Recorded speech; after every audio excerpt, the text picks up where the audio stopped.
Magandang araw po sa inyong lahat. Sa araw pong ito ay mapapakinggan po natin ang buhay ng magkapatid na sina Dario at Alex. Ang magkapatid na hindi naranasan ang magkaroon ng kumpletong pamilya. Kaya naman, lumaki sila sa pangangalaga ni Lola Igma, ang matandang pinagkakautangan ng kanilang mga magulang. Tutal naman ay wala nang nagawa ang magkapatid dahil ayon dito ay patay na ang kanilang mga magulang. Ang pagkalat ng misteryosong sakit sa kanilang baryo ang naging dahilan kung bakit sila tinugis ng mga tao. Dito sila makakapulot ng isang mahiwagang gintong takore at makikilala nila ang engkantadong si Balidino. Ano ang mahalagang tungkulin ang nakaatang sa kanilang balikat? Magagawa kaya nilang labanan ang lumalakas na puwersa ng kasamaan? Sama-sama po nating pakinggan ang pakikipagsapalaran ng magkapatid na nakapulot sa gintong takore. Ngunit bago po ang lahat, mga idol, huwag po nating kalimutan mag-subscribe at i-hit ang notification bell sa aking YouTube channel na The Voice Addict at Apong Isaak, para sa mas marami pang makapigil hiningang kwentong aswang at katatakutan mula sa mundo ng kababalaghan. Umpisahan na po natin ang kwento. Kuya, ikaw naman magtulak ng kariton. Napapagod na ako eh. Ang daya mo naman eh. Tumigil ka nga, Alex. Ikaw puro ka talaga reklamo. Bakit? Ako naman ang nagugas ng plato kanina. Anong inirereklamo mo ngayon? Sige na, magtulak ka na lang dyan ng kariton. Yan na nga lang ang gagawin mo eh. Magpapatulong ka pa sa akin. Kahit kailan ka talaga, kuya, mautak ka. Palagi mo na lang akong iniisan. Sus! Parang pagtutulak lang ng kariton eh. Kung ano-ano na kagad na sinasabi mo sa akin. Sige na nga, ako na nga magtutulak. Baka ikaw pa maitulak ko sa kanal na yan eh. Hay, salamat kuya. Naawa rin ng kapatid kong mataba. Hehehe. Tumigil ka na. Malapit na ako mapikon sa'yo. Kukutusan talaga kita. Hehe, alam ko naman kuya na hindi mo ako magagawang kutusan. Paano yan, Kuya Dario? Wala na naman tayong nahanap na bote ngayon. Lagot na naman tayo kay Lola Igma, sigurado. Yun na nga ang inaalala ko eh. Paniguradong hindi na naman niya tayo pakakainin ng hapunan. Kuya, bakit ba tayo nagtsatsaga sa matandang yun? Hindi naman natin siya kaano-ano eh. Wala naman tayong ibang mapupuntahan eh. Yun lang kasi ang bahay na natitirang alaala ng mga magulang natin. Hindi ko alam kung bakit nagkaroon ng utang sina nanay at tatay kay Lola Igma. Kaya hindi rin siya umaalis sa bahay na yun. At tayo pang ginagawang tagapaghanap ng mga bote. Ang masakit pa, tayo ang pinagbabayad sa naiwang utang ng mga magulang natin. Ano kaya ang ginagawa ni Lola Igma sa mga boteng nakukuha natin, kuya, no? Hindi ko naman nakikitang ibinibenta niya sa junk shop. Napapaisip talaga ako, kuya. Ang mga nahahanap natin bote ng alak, saan kaya niya inilalagay? Para kasing iniipon lang niya yon sa kanyang silid. Bakit naman siya mag-iipon ng mga bote ng alak? Wala naman siyang negosyong paggagamitan nun eh. Malay mo naman, kuya, na may mahalagang pinaggagamitan si Lola Igma. Kalimutan mo na nga lang ang tanong ko. Bihira lang naman siyang magalit eh. Kaya hayaan mo na.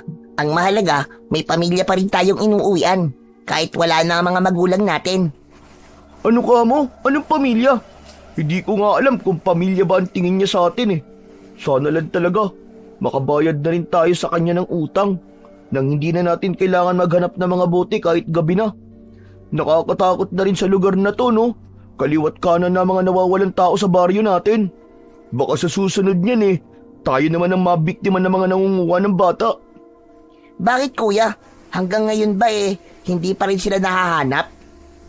Hindi mo ba alam, Alex? Hanggang ngayon, hindi pa rin sila nakikita ng mga magulang nila. Katulad ng mga magulang natin. Kahapon lang natagpuan ng isang batang wala ng buhay, dun sa may kakahuyan. Alam mo ba, brutal daw na pinatay ng mga aswang at halos hindi na raw sila makilala. Kaya mabuti na rin yung hindi natin nakita ang mga itsura ng mga magulang natin nang hindi na tayo masyadong masaktan.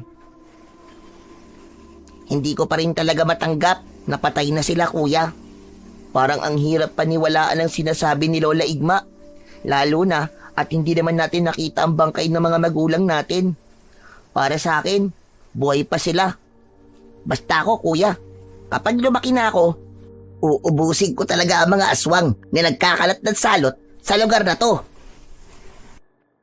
Hindi lang basta salot ang kumakalat sa baryong to, Alex, kundi isang misteryosong sakit na hindi malaman ng mga tao kung saan nanggagaling. Isipin mo, pupunuin muna ng paso-paso ang balat ng katawan ng biktima. Pagkatapos ay magsusugat-sugat to na tila naaagnas ang katawan. Tapos yun, mababalitaan mo na lang, nilapa na raw ng aswang. Sobrang nakakadiri talaga. Parang hindi makatao ang pagpaslang. Grabe, ayoko ng pag-usapan niyan, kuya. Parang hindi na naman ako makakakain ito eh. Dus, ikaw naman na nagsimula nito eh. Tulungan mo na nga lang ako magtulak ng kariton. Malapit nang dumilim ang paligid eh. Isa pa, kailangan nating dumaan sa kakahuyan. Baka marami na namang nakatambak na basura sa gubat. Sige na nga, wala namang ibang magtutulungan kung hindi tayong dalawa magkapatid eh. Hindi pa ba sapat tong mga boting nahanap natin, Kuya Dario? Hindi pa yan sakto sa bilang na kailangan nating ipunin na bote para sa gabihan natin. Eh kasi naman, Kuya Dario, nagugutom na rin ako eh. Sabay hipo ng may 10 taong gulang na si Alex sa kanyang humpak na tiyan dahil sa sobrang kapayatan. Habang ang may 15 taong gulang naman na si Dario ay mataba at mas malakas magtulak ng kariton kesa sa kanyang nakababatang kapatid. Habang tinatak nila ang daan papunta sa bahay nila na nakatayo sa gitnang kakahuyan, ay hindi maiwasan ng magkapatid ang hindi mapalingon sa hulihan ng kanilang dinaanan. Bumundol ang kaba sa kanyang dibdib na parabang may nilalang na nakasunod sa kanila. Sa liblib na baryo ng San Agustin ay laganap ang kakaibang sakit sa balat ng mga tao. Ilang buwan na rin nilang nararanasan ang nakakatakot na pagpatay ng mga nilalang na hindi pa nila nakikita. Ang kakaiba lang sa mga aswang na pumapatay sa mga tao ay pinipili nila ang mga taong may mga sugat ang katawan. Madalas pa nga ay natatagpuan ang mga biktima sa loob ng silid. Wakwak ang tiyan at nawawala ang mga mata. Walang nakakita sa nangyari kung paano itong nilapa ng mabangis na nilalang, ni walang makapagbigay ng eksaktong deskripsyon ng aswang dahil hindi nila nararamdaman ang pag-atake ng kung sino mang nilalang na yon. Muntik mapatalon sa gulat si Alex nang bigla siyang sipain ng kanyang kapatid sa kanyang binti. Aray! Kuya, bakit ka ba naninipa? Huwag kang maingay. Huwag kang gagalaw, Alex. Nanigas ang katawan ni Alex nang sumulyap siya sa kanyang kapatid. Sinundan niya ng tingin ang tinitignan nito. Ganun na lamang ang panlalaki ng kanilang mga mata nang makita ang nangyayari kay Aling Tising. Wala na itong buhay habang nilalantakan ng nilalang na malausok ang katawan. Hindi nila alam ang gagawin, kung tatakbo ba o magtatago, habang ang kanilang pagkakakapit sa hawakan ng kariton ay mahigpit. Maya-maya pa ay may lumitaw na isang nilalang na nanggaling sa likod ng mga puno. Lumulutang ito sa hangin, papunta sa kinaroroonan ng biktima. Kuya, aswang ang nakikita natin, diba? Pero bakit parang mga usok lamang sila? Huwag kang maingay, Alex. Baka mapansin nila tayo dito. Halika, iwanan na muna natin ang kariton dito. Magtago tayo sa halaman. Daan-daan ka lang sa paghakbang mo. Tila hindi na humihinga si Alex nang ihakbang niya ang kanyang paa papunta sa halamang itinuro ng kanyang Kuya Dario. Maingat silang nagtago sa malagong dahon habang nakasilip at pinapanood ang ginagawa ng mga nilalang sa katawan ni Aling Tising. Maya-maya pa ay parang nagkaroon ng katawan ang aswang. Naghugis tao ito na siyang dumukot naman sa mga mata ni Aling Tesing. 2 palad ang naitaklob ni Alex sa kanyang bibig habang nanginginig ang kamay na nandidilat ang mga matang nakatingin sa biktima. Nang matapos ang mga ito sa ginagawa, ay tangka na sanang maglalaho sa hangin ang mga aswang. Kaya lang ay hindi sinasadyang mapabahing ni Dario, dahilan para maagaw ang atensyon ng mga nilalang. Halos magkasabay ang mga itong napatingin sa kanilang pinagtataguan. Mabilis na napatayo si Dario at hinila ang kamay ni Alex para tumakbo. Takbo na! Nakita na nila tayo, Alex! Sandali kuya! Hindi ko nakikita ang daan! Halos mabunot ang ugat ng halaman sa pagragasa ng takbo ni na Alex at Dario, papalayo sa mga nilalang na tila mga usok na humahabol sa kanila. Pakiramdam ni Alex ay hindi na lumalapat ang kanyang mga paa sa lupa. Mas lalo siyang kinabahan nang mabitiwan ni Dario ang kanyang mga kamay. Aswang! May mga aswang! Tulong! Tulungan niyo kami! Saklolo! Kuya Dario! Hintayin mo ako! Sandali lang! Wala silang pakialam kung saan man sila mapuntang magkapatid. Ang mahalaga ay makatakas sila sa mga nilalang na humahabol sa kanila ng sandaling yun. Paglingon ni Alex ay nakita niyang nakalutang ang malausok na aswang sa hangin, habang ang 2 bilog nito sa muka ay nagbabagang apoy sa sobrang pamumula. Ang isa pang kulay itim na usok ay nagbago ng hugis na tila isang buhay na hangin na humarang sa kanilang dinaraanan. Lumapat ito sa lupa at tumayo sa kanilang harapan. Nagkaroon ito ng hugis taong katawan habang nakataas ang mga buhok na lumulutang sa hangin. Matulis ang ilong at singkit ang mga mata. Ang ngipin nito ay maitim na tila nabubulok, habang ang tunog ng tawa ay parang sa mangkukulam. Patuloy ito sa paghakbang papalapit sa kinaroroonan ni Alex. Wag! Wag po kayo lalapit sa amin! Pakiusap po! Maawa na po kayo! Magpasalamat kayo at wala kayong sugat sa katawan bilang tatak ng aking pagkain.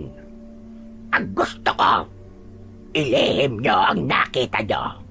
Dahil kung hindi, kayo ang isusunod ko sa mga naging biktima ko. Opo. Huwag niyo lang po kami sasaktan. Kalilimutan po namin ang mga nakita namin. Magaling. Ayos naman pala kayong kausap. Pero sa oras na malaman kong niloloko niyo ko, kahit nasa loob pa kayo ng inyong mga bahay, kaya ko kayong pasukin para lagyan ng mga sugat sa katawan at pagkatapos ay saka ko kayo papatayin. Hindi maaari! Hindi ako natatakot sa'yo! Marami ka na napapatay! Marami na naghihirap sa mga sakit na dahil sa'yo! Ang dapat sa'yo ay pinaparusahan! Kuya, ano ba? Tama na! Papatayin niya tayo! Kapag inilihim natin to, Alex, ang ibig sabihin nun, pinagtatakpan natin siya at kasama tayo sa pumatay kay Aling Tesing. Dahil hindi tayo papayag sa gusto niyang mangyari. Kailangan itong malaman ng mga tao bago pa niya tayo ubusin at patayin. Ah, ganun ba? Pwes, hetong sayo. Umihip sa hangin ang nilalang habang nakalahad ang palad nito sa ere. Lumabas sa bibig nito ang kulay itim na usok papuntas sa kinaroroonan ni Dario. Saktong malapit na itong pumasok sa bibig ni Dario, malakas na napasigaw si Alex. Tama na po! Susunod na po kami! Hindi na po kami magmamatigas sa inyo. Sige na po! Inilihim na po namin! Huwag niyo lang po kami sasaktan ng kapatid ko! Alex, ano ba? Ano bang ginagawa mo? Hindi ko hayaang mapahamak ka, Kuya Dario. Kaya nakikiusap ako. Sige na naman. Ilihim natin sa lahat na nangyari kay Aling Tesing. Parang awa mo na, Kuya Dario. Paano na lang ako kung may mangyayaring masama sa'yo? Maikli lang ang pasensya ko. Hindi ako nagbibigay ng awa sa mga nagiging biktima ko. Kaya sa oras na malaman ng mga tao ang tungkol sa ginawa ko, sa babae yon, kayong dalawa ang mananagot sa akin. Pinigilan ni Alex si Dario na wag na lamang kumontra sa gusto ng aswang na usok dahil kailangan nilang maging ligtas para mabuhay. Halos bumaon ng kuko ni Alex sa kanyang palad nang lumapit sa kanila ang isa pang malausok na nilalang sa kanilang likuran at pinalilibutan silang dalawang magkapatid. Habang si Dario ay naluluwa sa galit, halata ang pagtutol sa mukha nito. Napapikit pa silang dalawa. Ayaw nilang makita ang itsura ng mga aswang na nasa kanilang harapan. Tila nasa harap sila ng apoy. Mainit at mabaho ang singaw ng usok sa katawan ng mga aswang. Naramdaman ni Alex ang pagguhit ng kuko sa kanyang braso. Kaya naman, napasulyap din siya sa nabiglang si Dario. Isa yang tatak na kasunduan.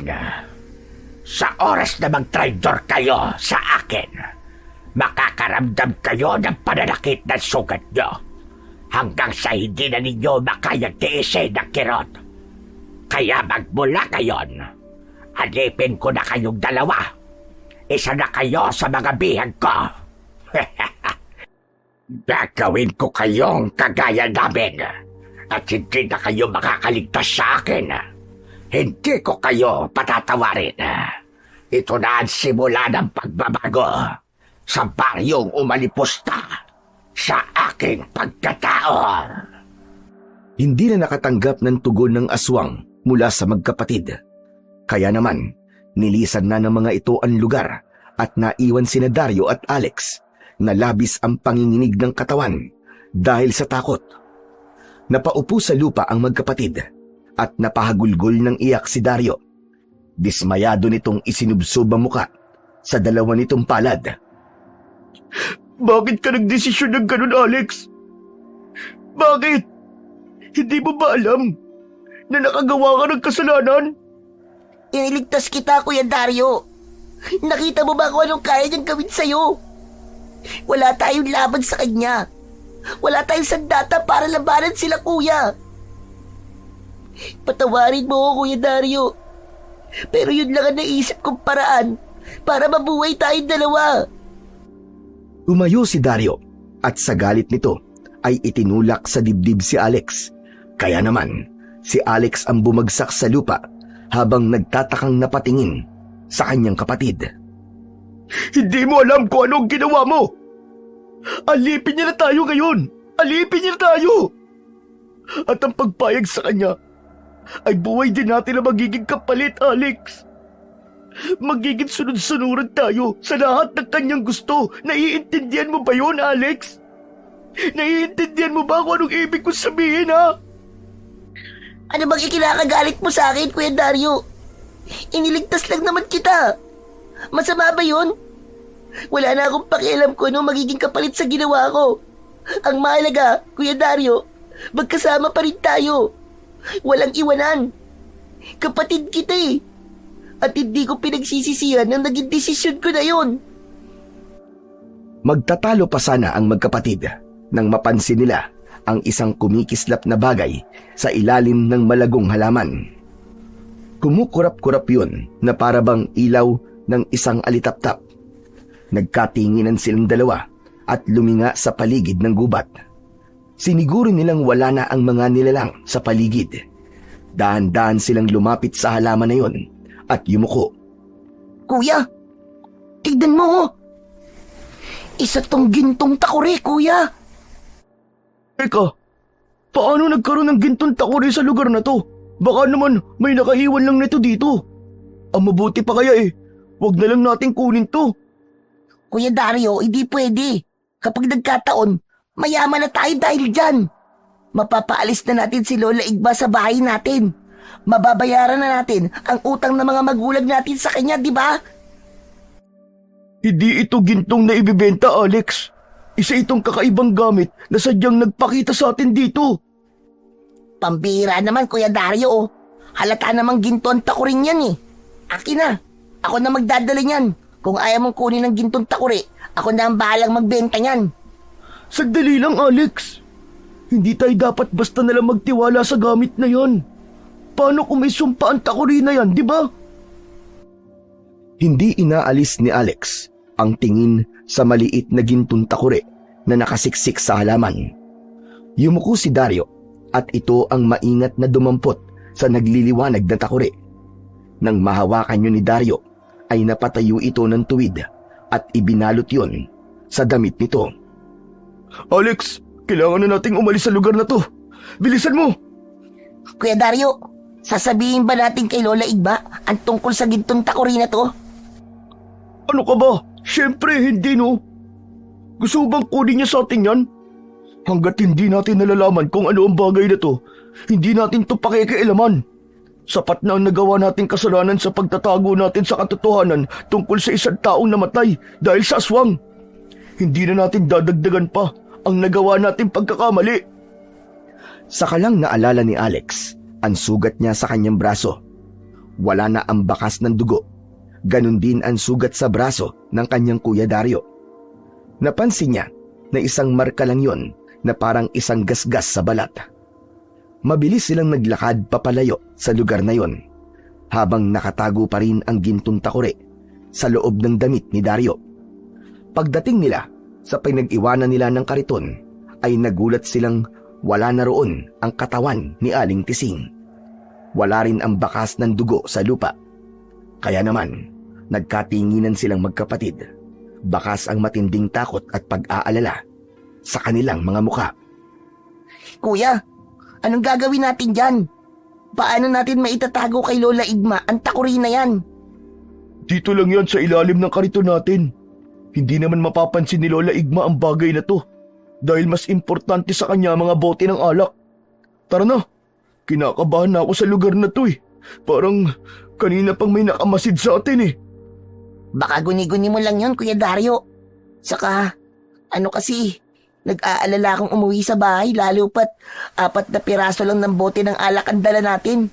Pagkatapos, inabot pa tayo ng gabi sa daan. Huwag mong isipin yun. Basta, akong bahala sa'yo, Alex. Hindi ko hahayaang masaktan na naman tayo ng matandang yun. Kung hindi lang alaala ng mga magulang natin ang bahay na yun, matagal na natin siyang iniwan. Kaya lang, nauunahan lang ako ng awa sa matanda eh, dahil mahina na siya at wala ng ibang pamilya. Ewan ko ba, Kuya? Bakit tayo pa dumadanas ng ganito? Wala na nga tayo mga magulang, parang nanganganib pang mawalan din tayo ng bahay na matitirahan. Huwag mo na munang isipin yun. Maglakad na lamang muna tayo at nang makarating na tayo kaagad sa bahay. Ipinagpatuloy nila ang paglalakad sa kakahuyan. Pagkatapos ay nagtulak ng kariton habang wala nang imikan sa paglalakad. Pagkalipas ng ilang minuto ay narating nila ang lumang bahay na gawa sa kahoy. Nakatindig yon sa gitna ng madamong lupain na tila ito ang nagsisilbing bantay sa kakahuyan. Ang bawat tabla ng kahoy nito ay niluma na ng panahon. Ang natitirang alaala ay ang mga ngiti ng kanilang mga magulang.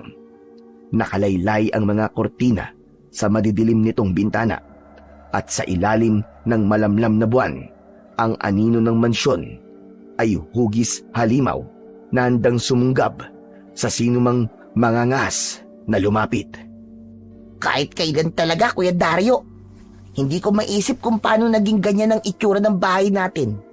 Samantalang mukha naman itong masigla dang sinananay at tatay pa ang nakatira. Ang bahay kasi ay nakahawig sa mukha ng nakatira. Tignan mo ang mukha ni Lola Igma at ang itsura ng bahay. Hindi ba't magkamukha na sila? Kuya Dario naman dinadaan mo na lang palagi sa biro Mag-ingat ka naman sa mga sinasabi mo. Baka mamaya niyan marinig niya pa tayo.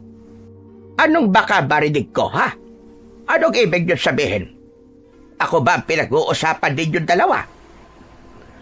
Halos humiwalay ang kaluluwa ng magkapatid sa gulat nang biglang magsalita si Lola Igma sa kanilang likuran.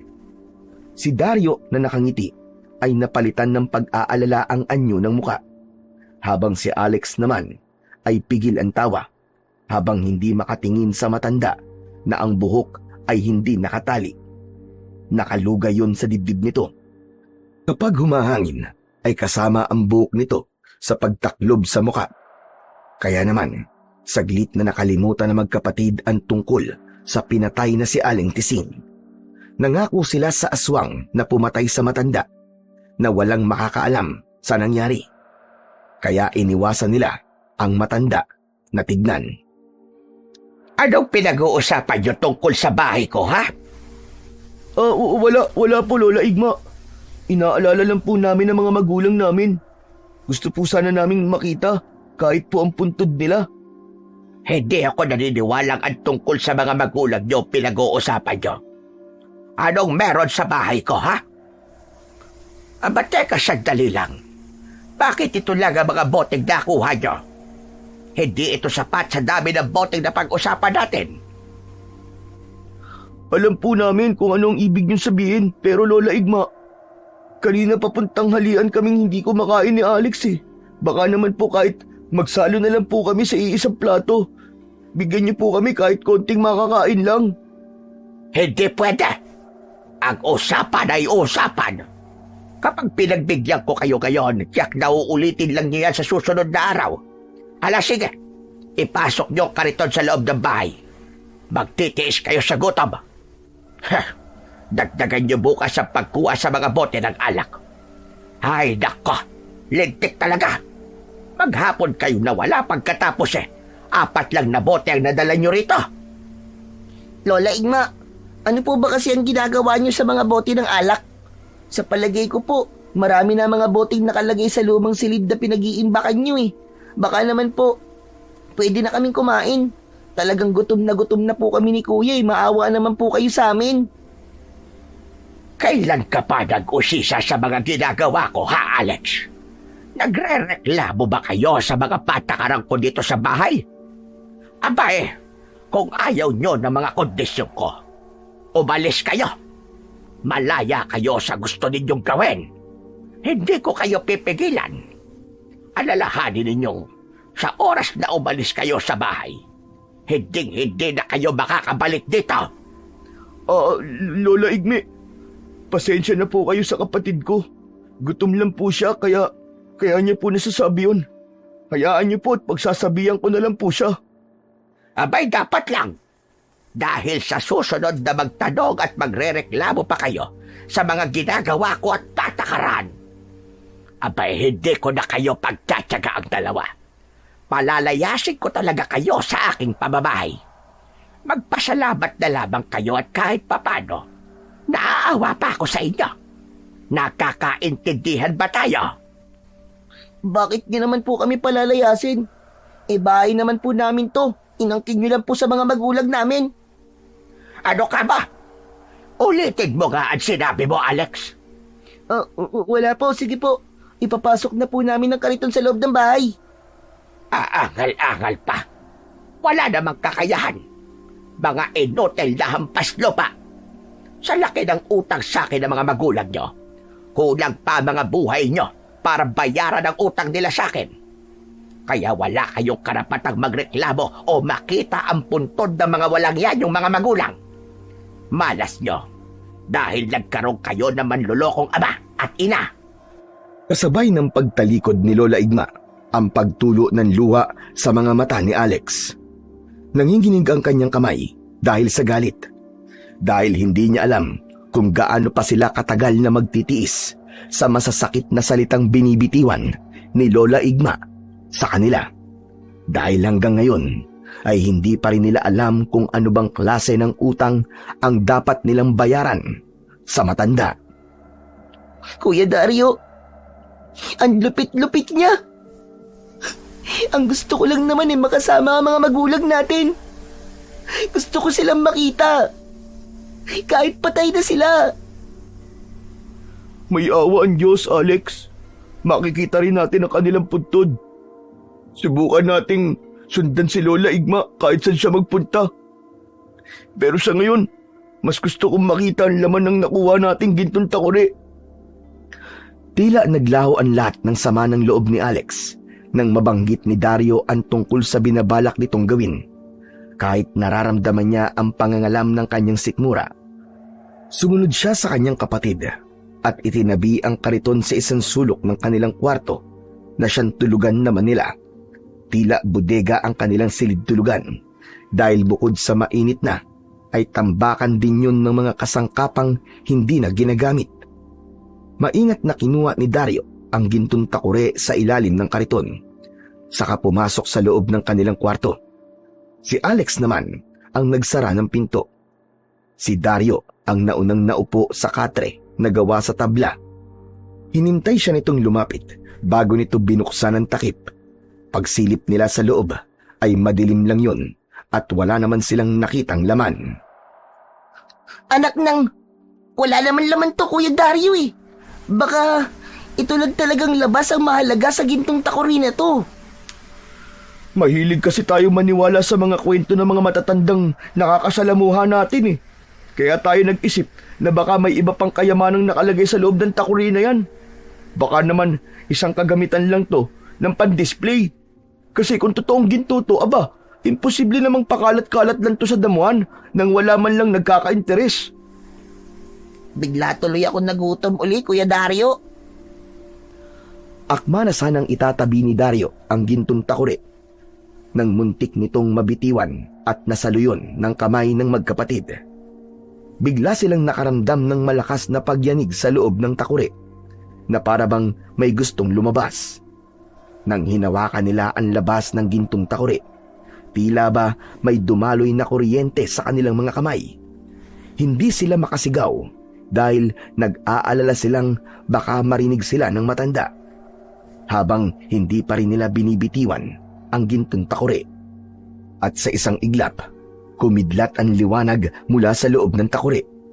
Biglang lumitaw ang kulay berdeng usok. Lumulutang yun sa hangin at umiikot sa kanilang paligid. Sa pag-ikot nito ay unti-unting nabuo ang figura ng isang nilalang. Matangkad, may malalapad na balikat at ngiting may halong kababalagan. Kumikislap ang mga gintong alas sa leeg nito at ang kalahati ng katawan ay malausok na nakadugsong sa bibig ng takuri. Sumasayaw ito sa hangin habang titig na titig sa kanila. Hindi na nila napigilan ng magkapatid ang kanilang mga sarili at magkasabay silang napasigaw ng malakas. Alimaw! May alimaw sa takuri! Tulong! Maligno! May maligno! Umikot muli ang kulay berdeng liwanag sa kanilang harapan habang nakangiti ito. Mabuti na lang at hindi sila maririnig ng matanda sa kanilang kwarto dahil sa mahina na ang pandinig ni Lola Igma. Hindi sila kumukurap na nakatitig sa nilalang na nakalutang sa ere. Magandang gabi mga kaibigan. Akong inyong lingkod, si Balidino, na inyong alipin at tagapagpatupad ng inyong kahilingan. Hindi makapagsalita ang magkapatid habang nakaawang ang kanilang mga bibig. Nagkakatinginan silang muling sumulyap sa nilalang na nakadipa ang braso sa kanilang harapan. Lalo na at kakaiba ang paraan nito ng pagsasalita. Hep, hep, hep! Huwag kayong matakot mga kaibigan. Isa lamang akong bilanggo ng gintong takuri. Nais kong tumupad ng 3 kahilingan sa aking munting tagapagligtas. Tagapagligtas? Sino po ba kayo? Ano po bang ginagawa niyo sa loob ng takuri? Paano ka nagkasya sa loob ng gintong takuri? Paumanhin mga kaibigan, isa lamang akong hamak na tagatupad ng inyong kahilingan, kapalit ng pagkakakuha niyo sa akin sa gitnang kagubatan. Sandali lang po. Bakit parang iba po ang tono ng salita niyo? Ay, Balidino? Taga rito po ba kayo sa mundo ng mga tao? Hindi may alam ka sa akin, kaibigan. Tama ka sa iyong sinabi. Ginamit ko lang ang kapangyarihan ko para magkaintindihan tayong 3. Naghihintay ako sa inyong mga kahilingan. Ibig mo't sabihin, meron kang kapangyarihan na tumupad sa mga kahilingan namin? Kung ganon, tagasan ka? Bakit kami ang napili mong pagpakitaan? Simple lang, dahil nararamdaman kong mabuti ang inyong kalooban. 3 kahilingan ang tutuparin ko sa inyong dalawa. Kailangan ay sabay kayong hiling sa akin. Pero, hindi mo pa sinasagot ang tanong namin sa iyo kanina, Balidino. Sino ang naglagay sa iyo sa loob ng gintong takuri? At paano ka nakulong dyan? Ipagpaumanhin niyo, mga kaibigan, subalit labag sa aming patakaran ang sabihin kung ano ang dahilan at kung paano ako napunta rito. Hindi rin maaaring sabihin sa inyo kung ano ang mga dapat ninyong hilingin sa akin. Kung ganun pala, kami ang pipili sa 3 kahilingan, Balidino. Gaano ka nakatagal na nakakulong dyan, Balidino? 1,000 taon na ako nakakulong dito. At hanggang ngayon ay hindi pa rin ako nakakahanap ng taong may busilak na mga puso na hihiling sa akin ng mga kakaibang bagay. Pero dahil nandito na kayo sa harapan ko, sambitin lang ninyo ang inyong kahilingan at agad kong tutuparin hanggang sa hangganan ng aking kapangyarihan. Kuya Dario, nakakatakot naman magtiwala sa kanya. Paano kung humiling tayo sa kanya pagkatapos tayo palang kapalit? Yung tayo makukulong sa loob ng takuri na yan, habang siya naman ay makakalaya na. Tama ka, Alex. Mukhang nakakatakot nga na magtiwala sa iyo, Balidino. Tila naiintindihan ni Balidino ang ibig sabihin ni Dario at Alex. Kaya naman ay tumigim ito ng malakas para agawin ang atensyon ng magkapatid. Saka muling ipinagpatuloy ang pagsasalita. Hindi ako manluloko nila lang. Ang nais ko lang ay katahimikan sa baryong ito. Ngunit tapat din ako sa pagtupad ng kahilingan. Sa oras na humiling kayo ng isang bagay sa akin, meron yung kaakibat na kapalit na kayo mismo ang lulutas. Patawarin niyo ko, ngunit hindi na kayo makakatakas sa aking kapangyarihan. Kayo na ngayon ang aking susundin. Hindi na ninyo ko maaaring talikuran. Mawalang galang na po. Talaga po bang ganyan kayo kung magsalita? Kahit seryoso at nakakatakot nakangiti pa rin? Sapagkat ang pagngiti ay kalayaan ng sino man, mga kaibigan. Kaya't sige na, iparinig na ninyo sa akin ang inyong unang kahilingan. Naghihintay ako. Dahil hindi naman naniniwala ang magkapatid sa sinasabi ng kaharap, ay sinubukan nilang humiling ng isang bagay na pareho nilang gusto. Pagkain. Maraming pagkain ang gusto po namin. Yung mga pagkain na hindi pa namin natitikman sa buong buhay namin. Katulad na lamang ng lechon, ng lansones, mansanas, at iba pang mga mamahaling pagkain. Kasi talagang gutom na po kami. Ay, oo nga pala. Samahan mo ng fried chicken, ha? Iyan lang ba talaga ang una niyong kahilingan? Kung ganon, masusunod, mga kaibigan. Umikot-ikot ang kulay berdeng liwanag sa palibot ng kanilang katre at sa isang iglap, ang malausok na katawan ni Balidino ay unti-unting lumitaw at lumabas ang masasarap na pagkain sa kanilang harapan. Lechon baboy, prutas na halos mapuno sa basket na gawa sa uway, ang mga pagkaing pwede nilang maiimbak, at meron din yung fried chicken. Nanlalaki ang mga mata ni Dario at Alex. Hindi sila makapaniwala sa mga nakikita. Dala ng gutom ay nilantakan kagad ni Alex ang nakahilerang lechon at fried chicken, habang si Dario naman ay isinilid sa bulsa ang mga prutas katulad ng mga mansanas, lansones, rambutan. Pinuno nila ang kanilang mga bibig ng mga pagkain na kahit kailan ay hindi pa nila natitikman. Tumagal ng halos kalahating oras ang pagkain ng magkapatid bago tuluyang nabusog sa mga kinain. Habang si Balidino ay masayang nanonood sa kanilang ginagawa habang nakalutang pa rin sa hangin. Hindi po ako makapaniwala, Balidino, na nagsasabi ka ng totoo. Para kang si Aladdin na tumutupad sa kahilingan ng mga batang may mabubuting kalooban. Maraming salamat po sa pagkain, ha, Balidino. Meron lang kayong 2 kahilingan na natitira pa. Kaya mag-iingat kayo sa bawat kahilingan ninyo. Dahil lahat ay may kapalit. Maaari niyo akong kausapin kahit ako ay nasa loob ng gintong takuri. Subalit, maaari lamang akong lumabas para sa pagtupad ng kahilingan ninyo. Hindi rin ako maaaring masilayan ng ibang tao dahil manganganib akong mawala sa inyo. Hahabulin nila kayo at aagawin ako sa inyong pangangalaga. Balidino, anong mangyayari sa amin kapag hindi namin natapos ang kahilingan? Hindi ko rin maaaring sabihin sa inyo yan. Labag yun sa patakaran. Kaya't paalam na muna mga kaibigan. Hanggang sa muli nating pagkikita. Paalam! Isang malakas na hangin ang humigop sa malausok na katawan ni Balidino at biglang nagsara ang takip ng gintong takuri. Naiwang natitigilan ang magkapatid habang nasa bibig pa rin nila ang mga pagkaing ibinigay sa kanila ni Balidino. Dahil sobrang kabusugan, ay agad na nakatulog sina Dario at Alex. Kinabukasan ay nagising sila sa malakas na ingay ng mga tao sa labas. Hinahanap sila na para bang galit na galit ang mga tao.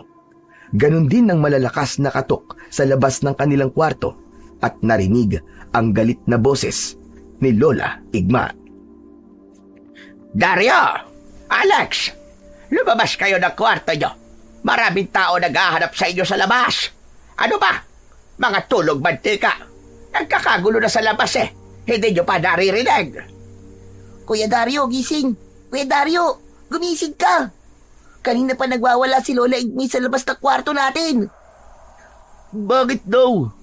Teka, bakit ang ingay? Hindi ko nga rin alam, kuya. Hoy! Ano ba kayong dalawa? Hindi ba kayo lalabas dyan? Malapit na akong mapuno sa inyo. Iinat-inat na bumangon ang magkapatid at pinagbuksan ng pinto si Lola Igma. Pero agad na sumalubong sa kanila ang malalakas na sampal ng matanda na dumapo sa kanilang muka.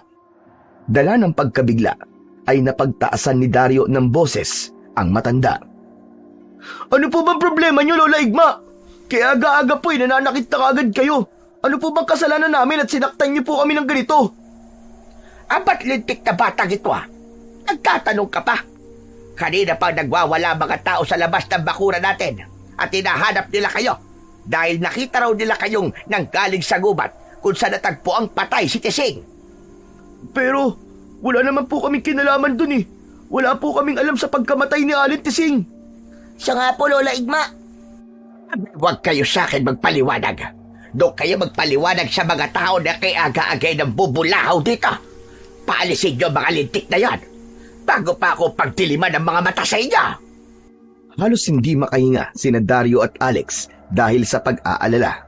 Hindi nila alam kung kaya nilang panghawakan ng pagtatago nila sa katotohanang nakita nila ang nilalang na totoong pumatay kay Aling Tising. Paglabas nilang dalawa ay nakita nila ang mga taong nasa labas ng bakuran kasama ang anak ni Aling Tising na si Ate Chona. Umiiyak at sumisigaw ito ng katarungan sa nangyari. Dahil doon ay naisip ni Alex na marahil ay yun ang kapalit ng pagkaing ibinigay sa kanila ni Balidino. Kuya Dario, hindi kaya ito na ang sinasabi ni Balidino na magiging kapalit ng ating hiling? Tumahimik ka.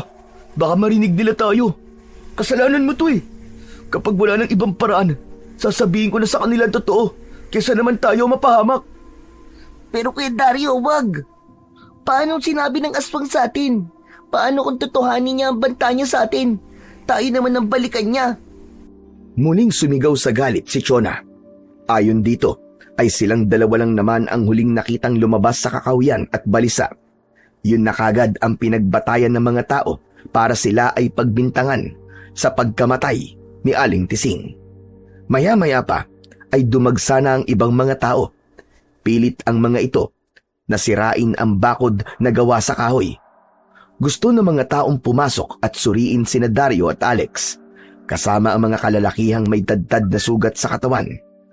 Galit na galit ang mga ito na nagwawala.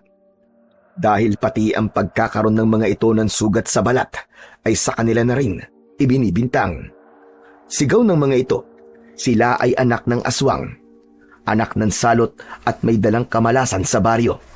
Nakapagtatakang sa lahat ng paratang ng mga tao sa kanila, si Lola Igme ay kampanting nakatayo sa balkonahe.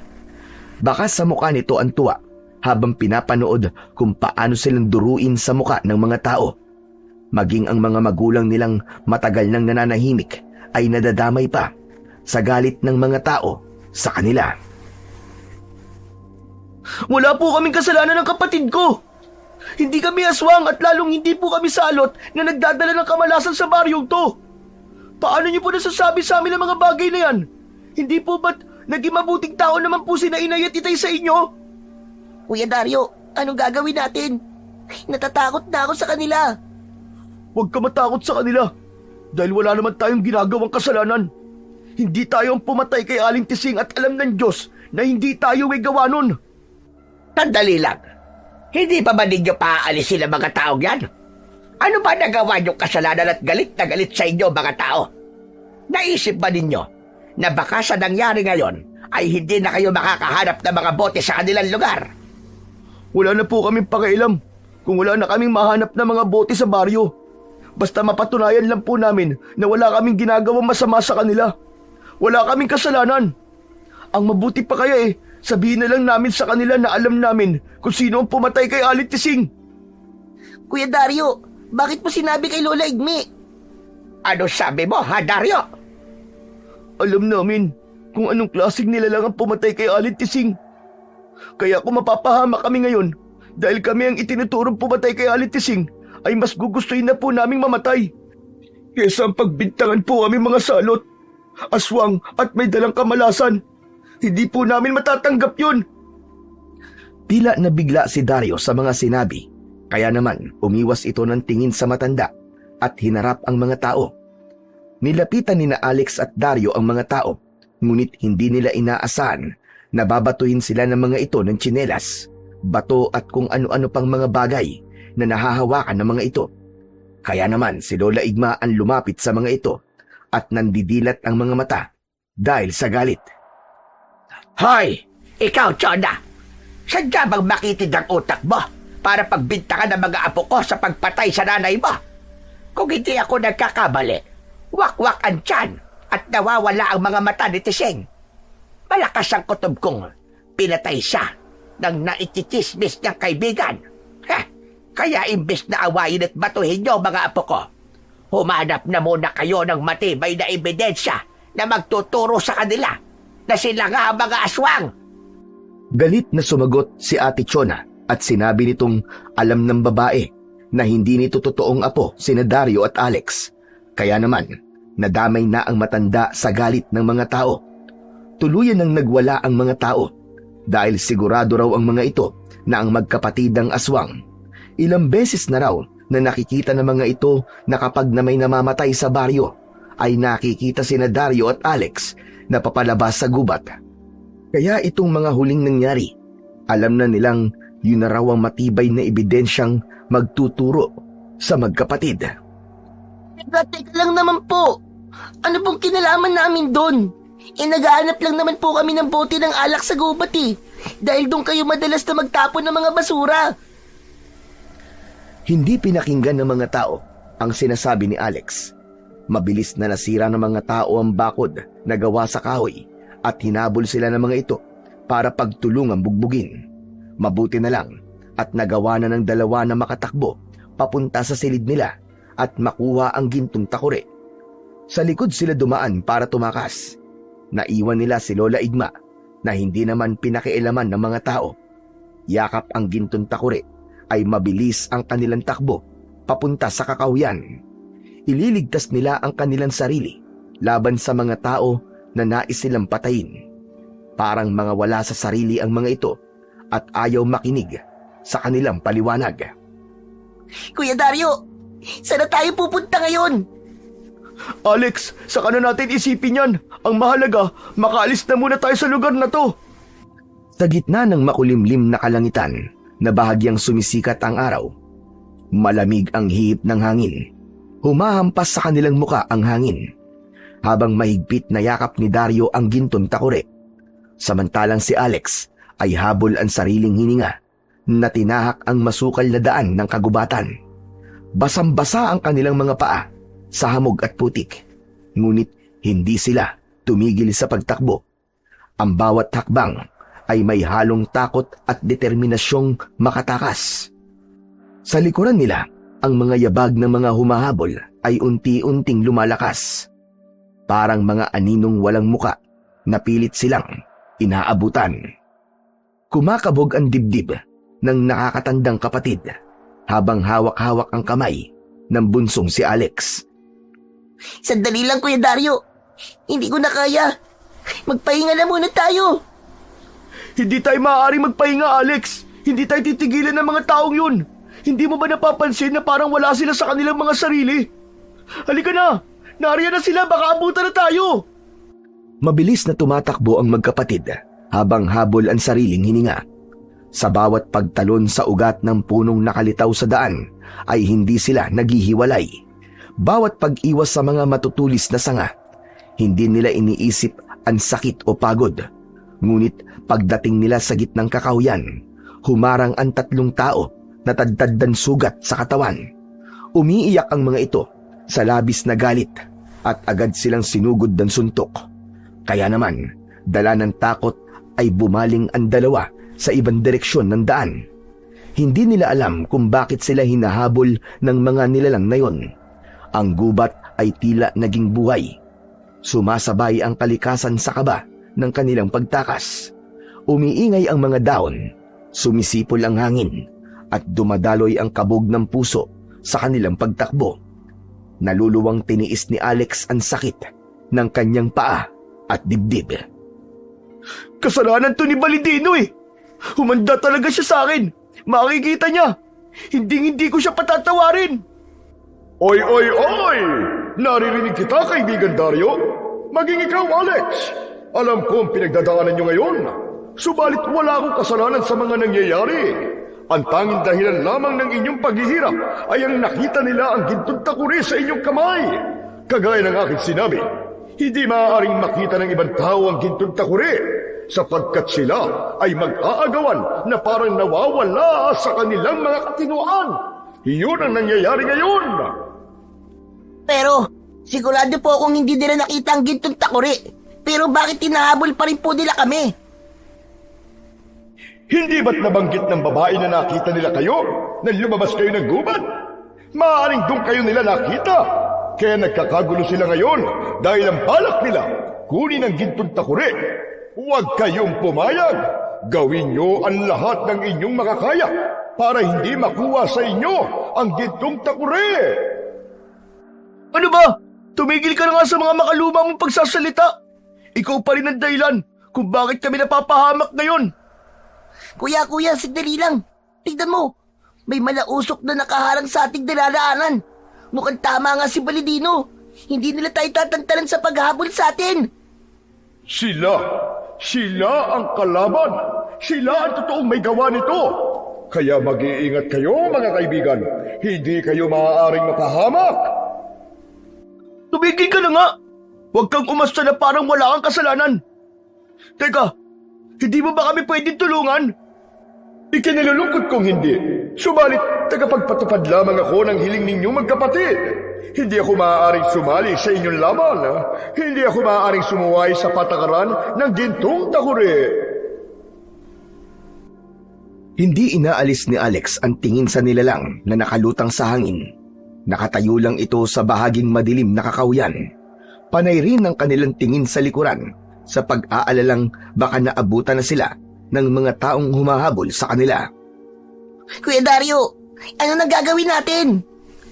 Kailangan natin maghanap ng kahoy para labanan ng aswang usok na yan. Pero Kuya Dario, hindi siya tataglan ng kahit na anong sandata. Tama si Alex. Isang kahilingan lang ang kailangan nyo. Yun lang ang magagawa ko para sa inyo. Bilisan niyong magpasya. Tumatakbo ang oras. Nagkatinginan ang dalawang magkapatid. Hindi nila alam kung tama bang hilingin kay Balidino ang pangalawa nilang kahilingan.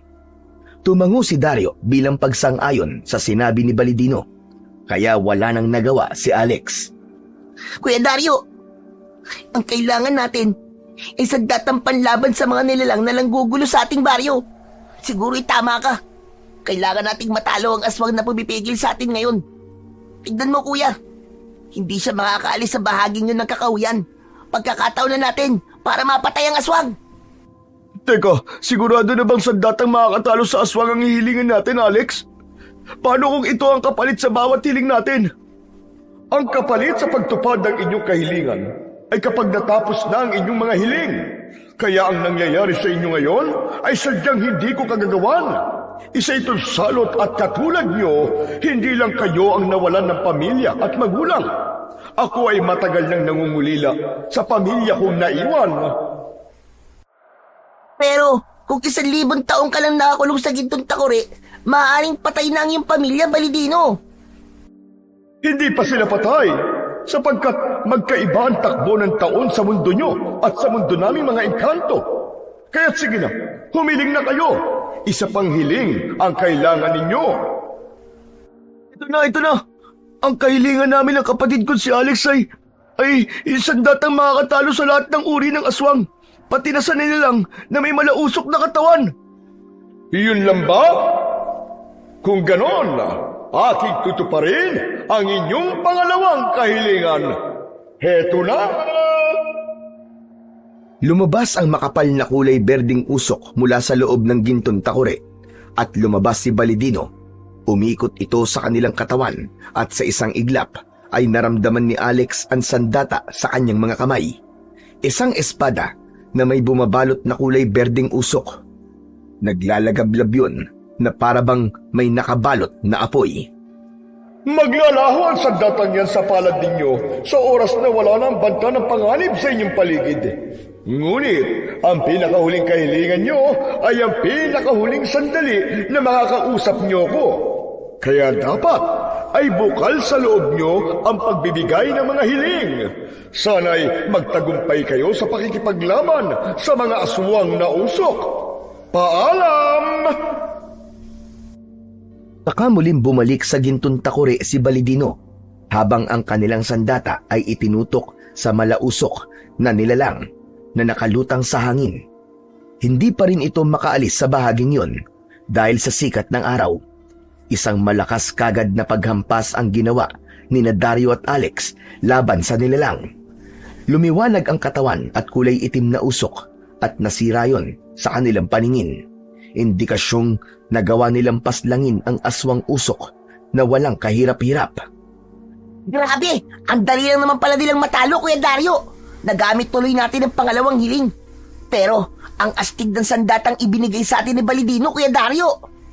Oo nga, Alex. Kaya lang, isa na lang ang kahilingan natin sa kanya. Kailangan na natin pag-isipang mabuti ang panghuli nating kahilingan. Mukhang wala na mga tao umahabol sa atin, Kuya Dario. Kailangan na nating umuwi sa bahay. Magpalipas na muna tayo ng oras dito sa gubat. Sa gabi na lang tayo umuwi para walang makakita sa atin. Isa pa, paniguradong galit na naman sa atin si Lola Igme. Parurusahan na naman tayo niya. Ano kaya kung ipagtapat na natin sa kanilang lahat na nakita natin ang totoong pumatay kay Aling Tising? Ano sa tingin mo? Tama ka, Kuya Dario. Kailangan na nating sabihin sa mga tao kung ano ang totoo. Kailangan nating ipaalam sa kanila na wala tayong kasalanan, na hindi tayo mga aswang. Kung sasabihin ba natin yun sa kanila, maniniwala kaya sila sa atin? Patawarin mo, Kuya Dario, kung nagdesisyon ako ng basta-basta at hindi nag-isip muna bago pumayag sa gusto ng nilalang na yun. Natakot lang talaga ako, Kuya. Lalo pa at nilagyan niya tayo ng marka sa braso. Huwag ka sa aking humingi ng tawad, Alex. Ako ang dapat na pumoprotekta sa'yo. Pasensya ka na kung ikaw ang kailangan magdesisyon para sa kaligtasan natin dalawa. Habang nagpapahinga sa ilalim ng puno ng mangga, naglaho ang kanilang sandata sa kanilang mga kamay. Indikasyong wala na ang banta ng panganib sa kanilang paligid. Maya-maya pa ay narinig nila ang boses ng nagsasalitang si Balidino sa loob ng gintong takore. Huwag kayong panghinaan ng loob, mga kaibigan. sapagkat nalalapit na ang katapusan ng mga aswang na usok. Katulad ninyo, ay may pinagdadaanan din akong bigat sa aking dibdib. Ngunit wala akong magawa. Nakakulong ako. Hindi ako malayang katulad ninyo. Ngunit sana, dumating ang oras na muli ko nang makasama ang mga magulang ko. Sabik na talaga akong makita sila. Bakit, Balidino? Hindi ba kaya ng kapangyarihan mong umalis dyan, ang makalaya? Ang kasamaang palad ay hindi.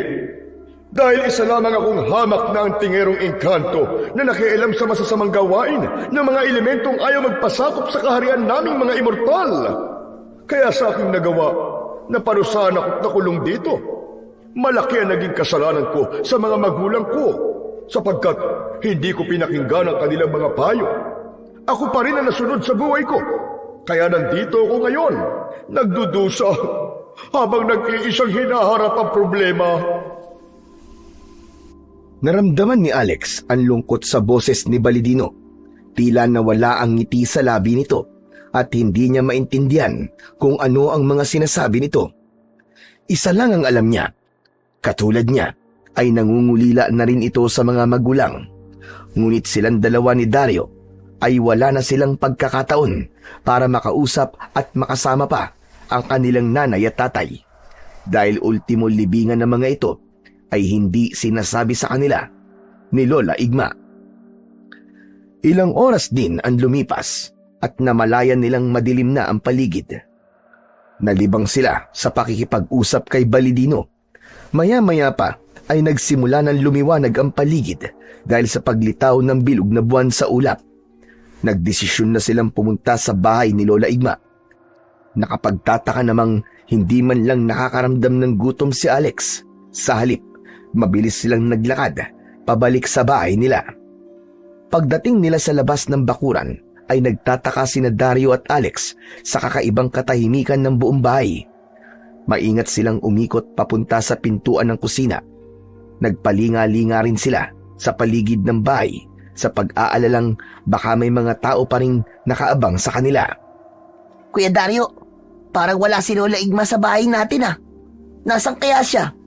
Hindi kaya dinala siya ng mga tao kanina? Hindi nila pwedeng gawin yun, Alex. Walang kasalanan sa kanila si Lola Igma. Kaya maaaring natutulog na siya sa kanyang kwarto. Huwag na lang tayo maingay para hindi niya tayo mapagalitan. Magaan ang akbang ng dalawa nang pumasok sila sa kusina. Ngunit nahagip ng kanilang paningin ang pagpasok ng matanda sa lumang silid ng kanilang mga magulang. Bumilis ang tibok ng puso ni Alex habang napasulyap siya sa nagtatakan si Dario. Kasabay ng paggalaw ng gintong takure sa ilalim ng damit ni Dario. Kaya naman, pinili nilang itago yun sa ilalim ng lababo habang sinusundan nila ng tingin ang matanda. Diyan ka na muna, Balidino ah. Sa ilalim ka lang ng lababo. Kailangan na muna naming alamin kung anong ginagawa ni Lola Igma sa silid ng mga magulang namin. Bilisan mo, Kuya Dario. Matagal ko na rin iniisip to eh. Kung bakit madalas nating nakikita si Lola Igma na pumapasok sa silid ng mga magulang natin. Naunang humakbang papalapit si Dario sa nakaawang na pinto ng silid, habang si Alex ay hindi inaalis ang tingin sa unahan ng kanilang dinadaanan. Malamlam ang sikat ng ilaw sa lumang gasera, habang ang kanyang kaba sa dibdib ay pabilis ng pabilis. Maya-maya pa ay sumilip sila sa siwang ng pinto. Nakita nilang nakadipa ang braso ng matanda sa harap ng altar ng kanilang mga magulang. Nakaluhod itong nakatalikod sa kanila, kaya hindi kagad napapansin ni Lola Igma ang kanilang presensya. Umuusal ito ng isang panalangin sa harap ng altar na may kulay itim na ribulto. Sa katre naman ay daan-daan na mga bote ng alak ang nakahilera sa ibabaw ng higaan. Hanggang sa sahig ng kwarto ay makikita ang mga nagkalat na bote. Tila may mga laman yun na parang kulay itim na usok na walang tigil sa paggalaw. Bumundol ang kaba sa kanilang dibdib at maingat na pumasok sa loob ng kwarto. Dahil abala ang matanda sa pag-uusal ng orasyong itim, Hindi nito napapansin ang magkapatid na tahimik nang nakatingin sa ginagawa nito. Dinig na dinig din ni Alex ang ritual ng mga bulong na lumalabas sa bibig ni Lola Igma. Nakakakilabot ang paraan nito ng pagtawa habang nakapikit. Panginoon ko, na hari ng kadiliman, damhin mo ang aking pagsusumamo. Ipagkaloob mo sa akin ang kapangyarihang walang kapantay. Habang buhay ko kayong paglilingkuran, kapalit ng mga kaluluwang nakakulong sa aking sisidlan. Panginoon o Hari ng Dilim, pakinggan ang aking hiling. Ibalik ako sa aking lakas at panatilihin ang aking kapangyarihan. Sa pagkabigla ni Alex, ay napataklob siya ng palad sa kanyang bibig at napasigaw dahil sa labis na takot. Kitang-kita niyang lumutang sa hangin ang buhok ng matanda.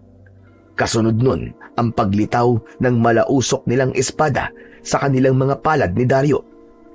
Napalingon si Lola Igma sa kanilang kinatatayuan at halos manlaki ang mga mata nito dahil sa gulat. Pero mas nabigla sina Dario at Alex sa itsura ng matandang humarap sa kanila. Mahaba ang nakabaluktot nitong ilong na may singkit na mga mata. Mapupula yun na tila nagbabagang apoy. Ang labi nitong maitim ay lumitaw ang malalagaring bulok nitong mga ngipin at tumawa ng nakakatakot na tunog. Lumutang sa hangin ang malausok nitong katawan. Nakadipa ang braso na may matutulis na mga kuko sa daliri ng mga kamay. Hindi sila makapagsalita sa mga natuklasang ginagawa ng matandang hukluban. Umalingaw-ngaw ang tunog ng matinis nitong boses at ang usok na lumabas sa katawan nito ay tila ba nagbabanta sa kanila para hindi sila makalapit sa matanda. Kung ganun pala, kanina niyo pa ako pinagmamasdan. Mukhang may bago na kayong sandata. Sa palagay ba ninyo, ay matatalo niyo ko ng dahil dyan? Hayop ka! Ikaw pala matandang bruwan na naglagay ng marka sa aming mga braso! Magbabayad ka! Papatayin kita! Ikaw ang dahilan kung bakit kami hinahabol ng mga tao! Kuya Dario, hindi kaya siya rin ang pumatay sa mga magulang natin? Bakit? May iba pa bang papatay sa kanila? Kasalanan nila dahil dito sila nagtayo ng bahay sa lugar na lagusan ng mga masasamang elemento at engkanto. Hindi ko kasalanan na ito ang pinakamalakas na bahay na kayang magprotekta sa mga ginagawa ko. Ang sama-sama niyo, Lola Igma! Ang dapat sa inyo, mamatay! At sino papatay sa akin? Kayo? Wala kayong laban sa lumalakas na kapangyarihan ko. Pagmasdan nyo mga boteng nakuha ninyo. Bawat isang bote ay may nakakulong na kaluluwang may maitim na budhe. Sila rin ang ginagawa kong aswang. Ginagamitan ko sila ng kapangyarihan ko bilang isang pinakamalakas na mangkukulam sa daigdig. At kapag tumalab na sa kanila ang kulam ko, saka ko sila kakainin. Inuubos ko ang kanilang dugo para manatili ang lakas ko. Kaya sa oras na pakawalan nyo sila, mapupuno ang baryong ito ng mga aswang na usok. Hindi totoo yan. Wala kang karapatang gawin to. Magbabayad ka. Nasisiraan ka na ng ulo. Ang dapat sa'yo ay maparusahan. Patayin at sunugin sa impyerno. Niloko mo kami. Pinaniwala mo kami sa pagkunwari mo may utang sa'yo mga magulang namin. Yun naman pala ay binabantayan mo ang lagusan ng mga engkanto para manatili kang malakas. Pwes, bilang na ang mga oras mo dahil nandito na kami para tapusin ang buhay mo. Tama na ang satsat. Bakit hindi niyo subukan ang mga sandata niyo sa akin? Patutunayan ko sa inyong wala kayong laban sa akin.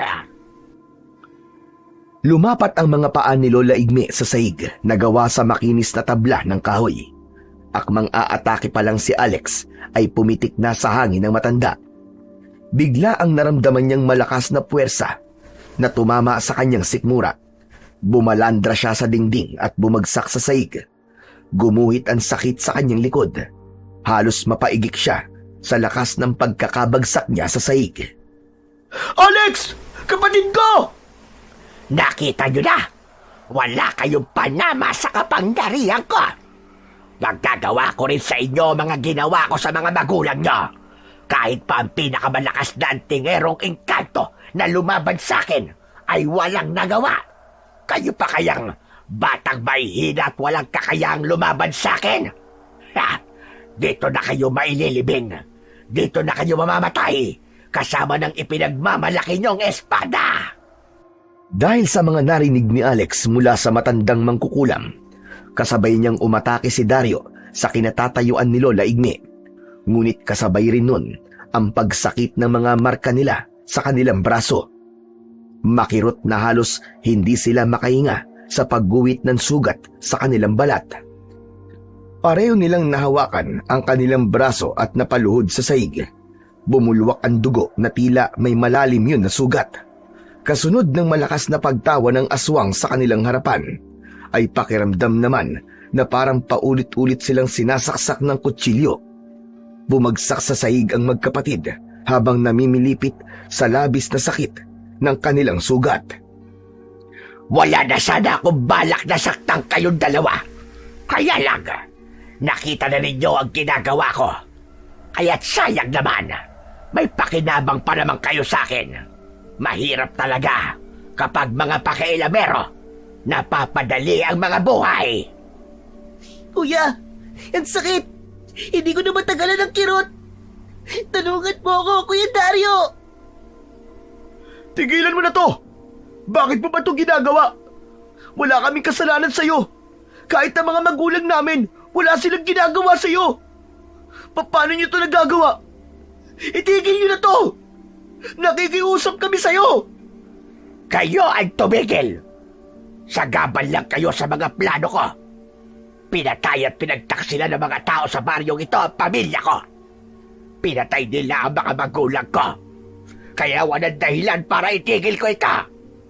Wala nilang awan sinunog ang katawan ng kaawa-awa kong mga pamilya. Kaya isinusumpa ko. Wala nang mga batang magkakaroon ng kumpletong pamilya. Lahat sila ay hindi ko hahayaang mabuhay ng magkakasama. Wala kayong karapatang pangunahan ng Diyos. Dahil siya lamang ang babawi sa buhay na iniram lang natin.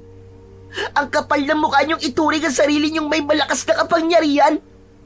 Kahit na magsama pa kayo ng sinasamba mong hari ng dilim, hindi kayo magtatagumpay.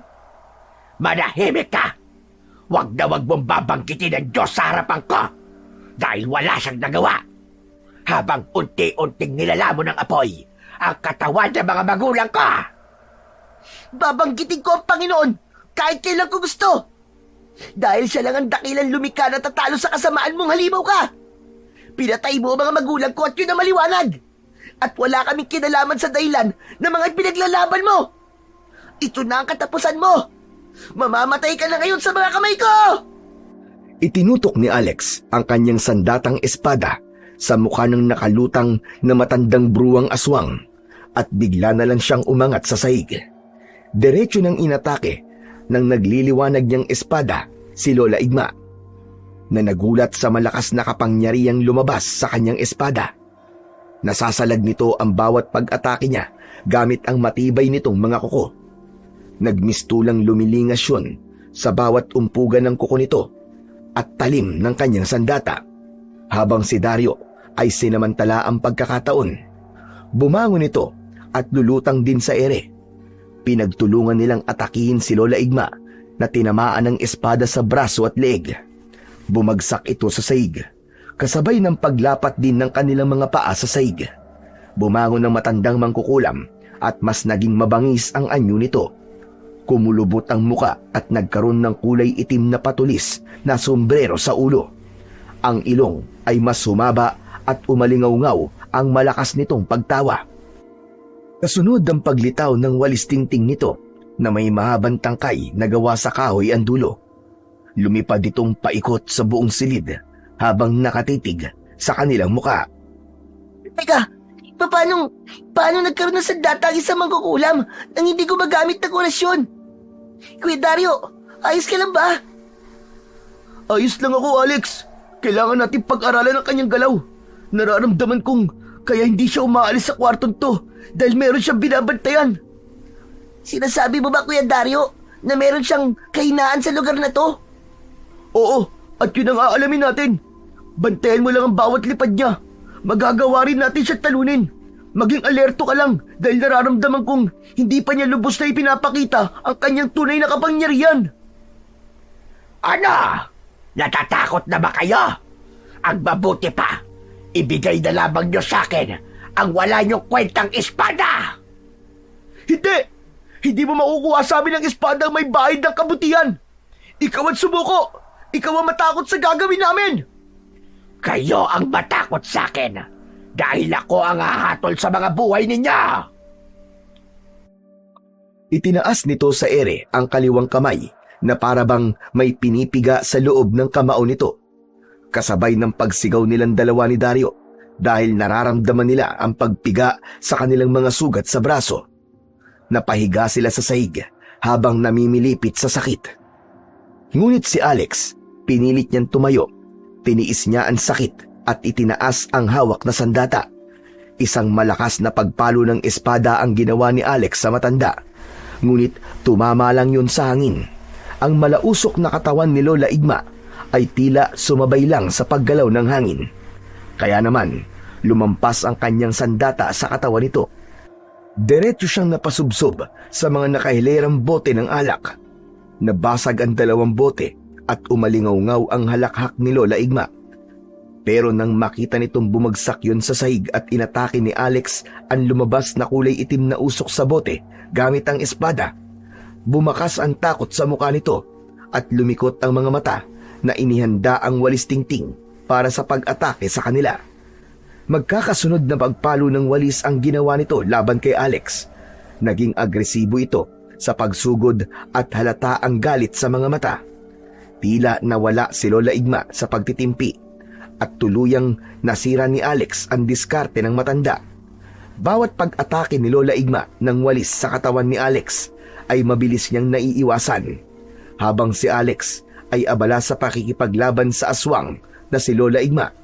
Sinamantala naman ni Dario ang pagkakataon na yon at sinalubong ang iba pang mga nilalang na nakalabas sa bote. Kaya lang, magkasabay silang bumagsak sa sahig ng ubod lakas nang ginamit ng matanda ang makapangyarihan nitong sandata. Muling nagsalita si Lola Igma, ngunit sa pagkakataong yun, nanginginig na ang boses nito. Hindi maitago ang labis na pag-aalala na parabang may kinatatakutan itong mangyari. Nagkunwari itong matapang na parabang handa itong lumaban hanggang kamatayan. Ganyan nga! Basagin mo mga bote para makalaya sila!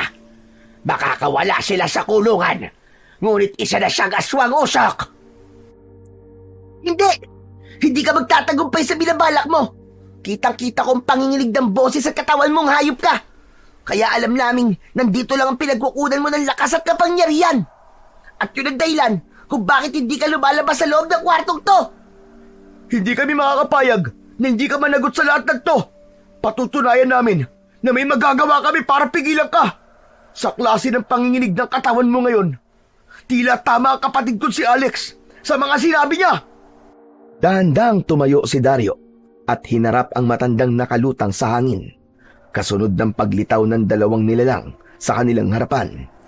Nakawala ito sa boteng nabasag ni Alex at isa na itong malausok na katulad ng anyo ng matanda. Umaangil ito na parabang nauulol na aso. Agad silang inatake ng mga ito gamit ang matutulis nitong mga kuko. Tig-isa sila ni Dario ng kalaban. Kaya naman, ang malawak na espasyo ng kwarto ng kanilang mga magulang ay nagmistulang masikip na silid. Hirap silang kumilos dahil mabilis kung kumilos ang mga kalaban. Idagdag pa sa tuwing tatamaan nila ito sa katawan, ay humihiwalay lang yun sa hangin at muling mabubuo kapag wala na ang kanilang espada. Samantalang ang pag-atake naman ito sa kanila ay nararamdaman nila ang sakit na parabang nakikipaglaban sila sa halimaw na may matigas na pangangatawan. Wala silang kalaban-laban sa nilalang na may usok na katawan. Biglang umalingaw-ngaw ang malakas na boses ni Lola Igma habang nakatingin sa hawak nilang espada. Ganon. Kayo pala ang nakapulot sa gintong takore. Nakikilala ko na ang mga sandatang yan. Madalas na yan ang ginagamit sa akin. Ngunit hindi umubra. Mukhang mabibigo na naman si Balidino sa paghahanap niya ng susi sa kanyang kalayaan. Umalingaw-ngaw ang boses ni Dario sa tonong sigurado ang sasabihin. Umagaw yon sa atensyon ng matandang mangkukulam na aswang. Nakalutang pa rin sa hangin. Nanlalaki ang mga mata ng matanda nang makita ang nakakalokong ngisi sa labi ng kapatid niyang si Dario. Nakatayo itong nakatutok ang patalim sa natitigilang matanda. Alex! Patamaan mo ng talim ng iyong espada ang leg ng aswang! 2 beses mong gagawin! Sige, Kuya Dario! Sa muling paglapit sa kanila ng mga kalaban nila ay ginawa ni Alex ang sinabi ni Dario.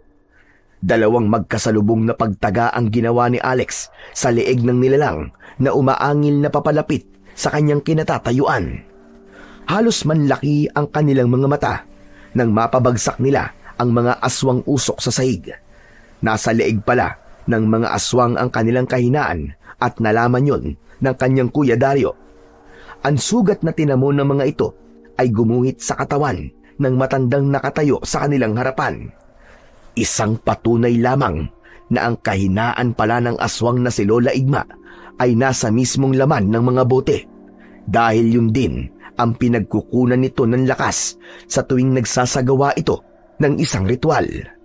Kaya ang sugat ng mga nilalang na napatay nila ay gumuhit din at makikita sa katawan ng matandang aswang na mangkukulam.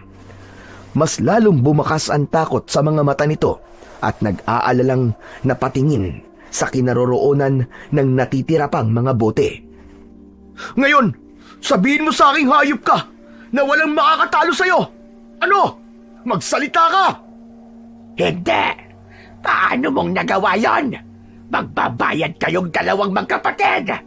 Pagsisisihan nyo ito! Wala kaming pagsisisihan, pero ikaw, siguradong malaki ang pagsisisihan mo, demonyo ka!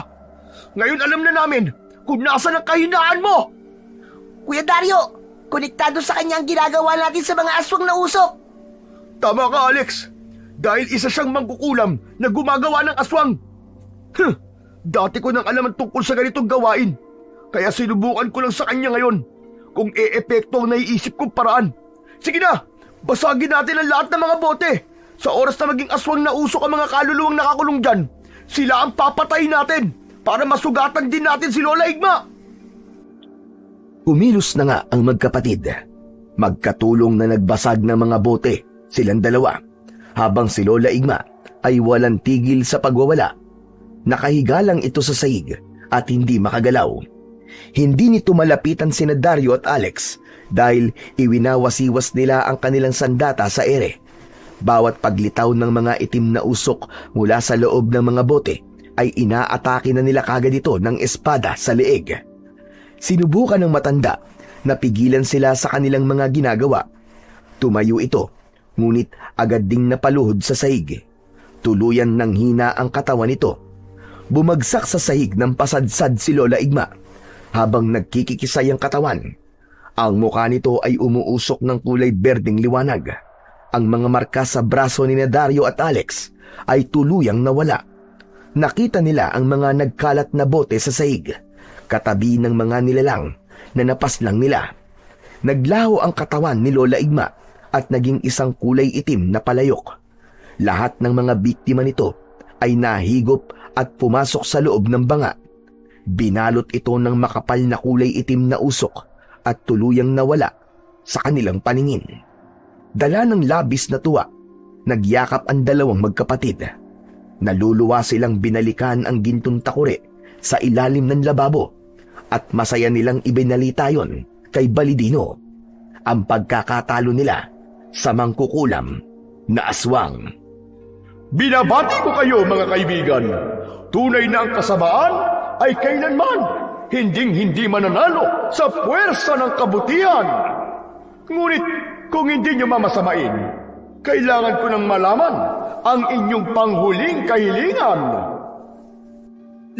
Sandali lang naman, Balidino. Bakit ba palagi ka nagmamadali? Ipagpaumanin mo, kaibigan Dario. Bawat minuto at segundo ay mahalaga. Kaya ngayon pa lang ay pag-isipan na ninyo kung ano ang magiging huling kahilingan ninyo. Nagkatinginan ang magkapatid habang may mga luwa sa kanilang mga mata. Hindi naman mahilig sa material na bagay sina Alex at Dario. Ang gusto lang nila sana ay kumpleto ang kanilang pamilya. Ngunit ang bagay na yon ay kailanman hindi na nila mararanasan. Kaya isang pasya ang ginawa nila para sa huli nilang kahilingan. Si Alex mismo ang nagsalita na pagkasunduan nilang magkapatid na iba naman ang hiling na sasabihin nila. Hindi para sa kanila, kundi para sa taong tumulong sa kanila. Ang kahilingan namin ni Kuya Dario ko ay walang iba kundi ang kalayaan mo, Balidino, para makasama mo na ang pamilya mo at makabalik ka na sa mundo mo.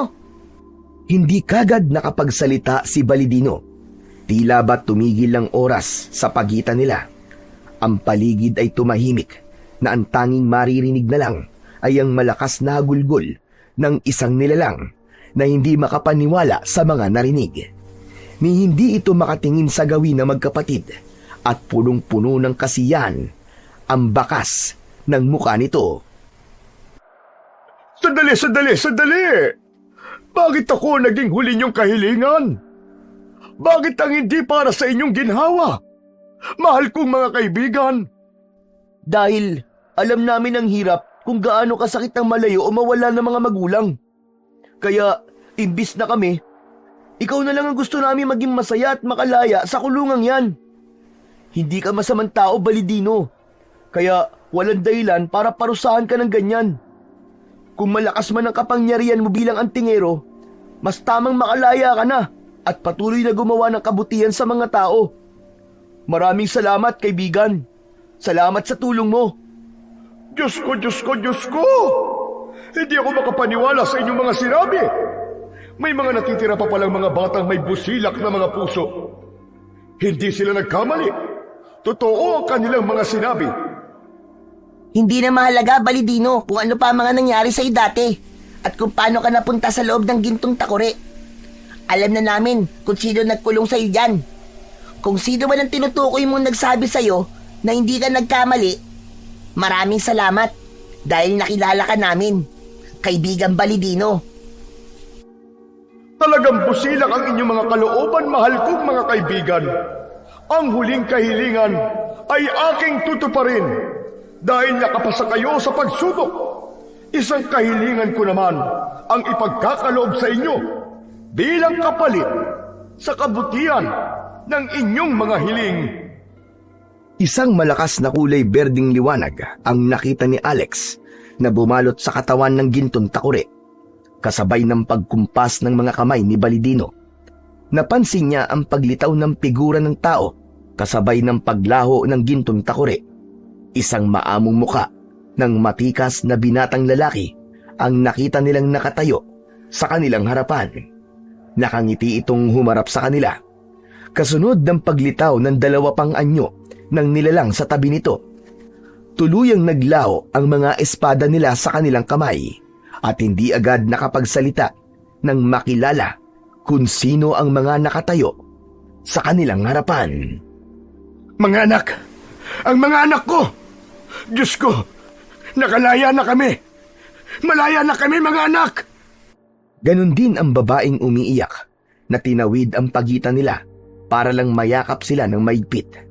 Ang magkapatid ay nagulat sa paglitaw ng kanilang mga magulang kasama ni Balidino sa loob ng gintong takore.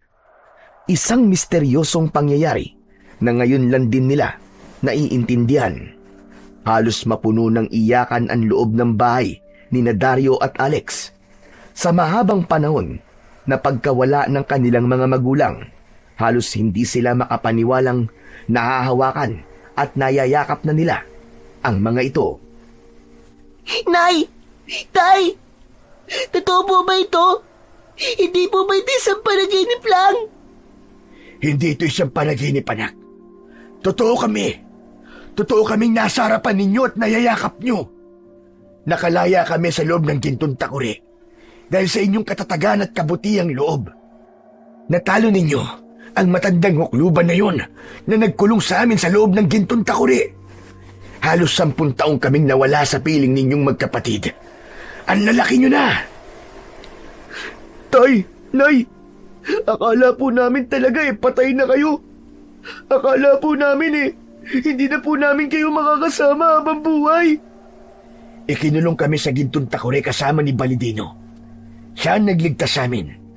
Humiling kami ng nanay mo sa kanya. Na sa inyo siya magpakita. Dahil nasisiguro namin, maayos namin kayong pinalaki at mabuti ang inyong kalooban. Kaya may tiwala kaming matutupad niyo ang maiwagang kahilingan. Ang totoo nito, mga anak, ako ang unang nakakuha sa gintong takuri.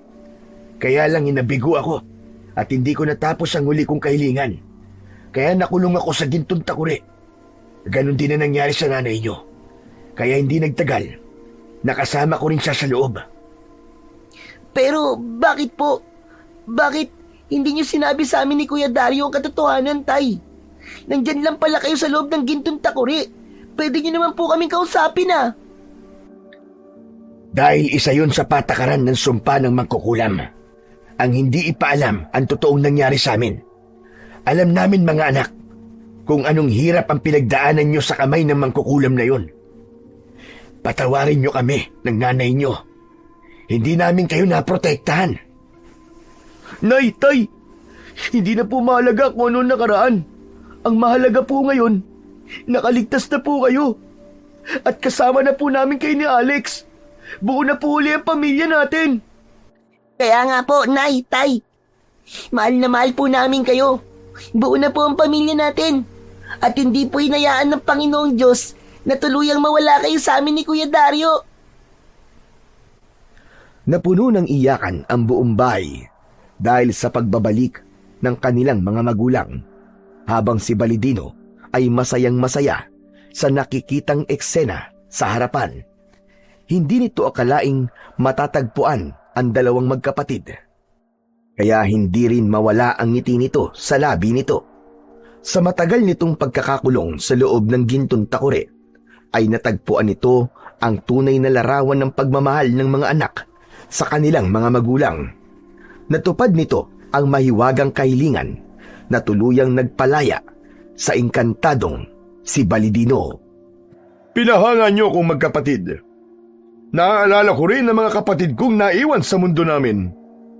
Kaibigang Balidino, ngayon ka na ba aalis?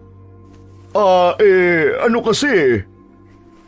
Sige na, kaibigang Balidino. Marami po salamat sa tulong niyo sa amin. Hindi po namin kayo makakalimutan. Kung ganun, mga kaibigan, ako ay magpapaalam na sa inyo. Sana ay patuloy kayong maging mabubuting bata sa baryong ito. Mahalin niyo ang inyong mga magulang. Mahirap mawala ng ama at ina. Sana ay hindi pa ito ang huli nating pagkikita. Kaya't paano, mga kaibigan? Hanggang sa muli, paalam! Gagawin namin ang lahat, kaibigang Balidino, upang mapanatili ang katahimikan sa baryong ito. Tuluyang sumama sa hangin ang katawan ni Balidino. Pumasok ito sa bilog na liwanag sa pagitan ng haligi ng kanilang bahay. Kitang-kita ni Alex ang pagbabago ng kulay ng kanilang tahanan. Ang dating madilim na anyo ng bahay, ngayon ay punong-puno ng sigla at kulay. Habang ang kanilang mga magulang na sina Mang Agustin at Aling Sandra ay magkatabing nakatanaw sa liwanag ng lagusan. Nalaman ng magkapatid na alam ng mag-asawa ang tungkol sa nasabing lagusan ng engkanto. Ayon sa kanilang ina na si Aling Sandra, ang lupang kinatitirikan ng kanilang bahay ay pag-aari ng kanyang lola na may alam din sa hiwaga ng kaharian ng mga engkanto. Mabuti na lang at nawala ang kulam ni Lola Igma sa mga tao. At nalaman ko rin na mahal mo pala ako, Alex. Biruin mo, nagawa mo makipagkasundo sa aswang usok na yon para iligtas ako. Siyempre naman, Kuya Dario. Kuya kita eh. Misteryosong naglaho ang kumakalat na salot sa baryo ng San Agustin. Napalitan ng masasayang tinig ng mga batang naglalaro sa labas ng kani-kanilang mga bahay. Walang banta ng panganib ng mga aswang na usok. Sa oras na sumasapit ang gabi, habang ang magkapatid naman ay tumigil na sa pangunguha ng mga bote. Kasama nila ang kanilang mga magulang sa pagpapanatili ng kalikasan sa kagubatan. Walang lihim na hindi nabubunyag. Malalaman ng lahat kung ano ang ginagawa mo at babalik sa iyo ang kapalit ng nagawa mong kasalanan sa kapwa mo. Hindi matatawaran ng sakripisyo ng mga magulang at hindi rin matutumbasan ng yaman sa lupa ang halaga ng ating pamilya. Kaya habang kasama pa natin ang ating mga magulang, mahalin natin sila ng katulad ng pagmamahal natin sa ating mga sarili. Humiling tayo ng mga bagay na hindi lang para sa atin, kung hindi para na rin sa ikabubuti ng iba. Dahil ang pagmamahal sa kapwa ay pagpapakita ng pagmamahal sa ating dakilang lumikha.